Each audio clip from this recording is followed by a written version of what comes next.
Okay, so here's where I am on this repair now.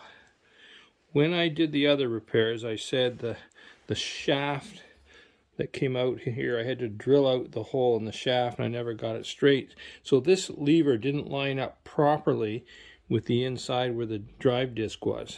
With the rod in this hole, it wouldn't line up. So I determined from another mower that if the hole were down here, it would line up. So I added this piece in with that hole there. So that solved that problem. I had my shifting all back again. But then what happened, because I had drilled the hole out not straight, I obviously took more metal out of it. And you can see what happened was the new 1/4 inch bolt went through a hole here, but you can see that it just broke basically. So what I've done now is this piece was hooked to this piece. So I ground this weld off here, popped out that 1/2 inch piece, welded a new piece in. Aren't I a lousy welder? Anyway, got the new piece welded in. Now what I'm going to do, I'm going to assemble it back together.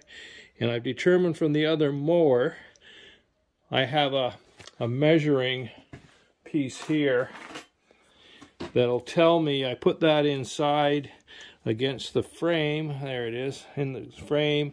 That's where the disc should line up to.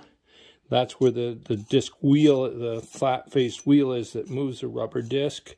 And if I set that in, then my hole should be horizontal on the outside. So I'm going to put it back together, put this piece in, mark, it's approximately 7/16 out from the frame is where the center of the hole will be, and then make sure wherever this is that I mark it to go in sideways, put it in the drill press, get a nice straight hole in sideways, and everything should line up.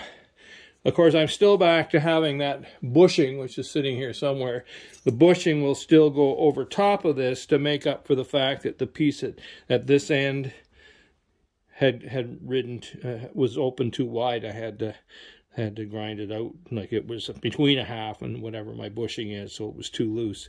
So the bushing repair stays, but now I've got a new steel rod in, and I shouldn't need that additional piece on the lever to make things line up and get my forward and reverse speeds in the right places. Hopefully that all goes well. That's it for now. Okay, I've got it back together, and I still may have got my hole just a little bit upwards. You see that black line that the hole isn't centered on, I think is where I wanted to get the hole. When you look at the full range, that's like full speed if you want to go in 6-speed in reverse, and that's your 6-speed forward.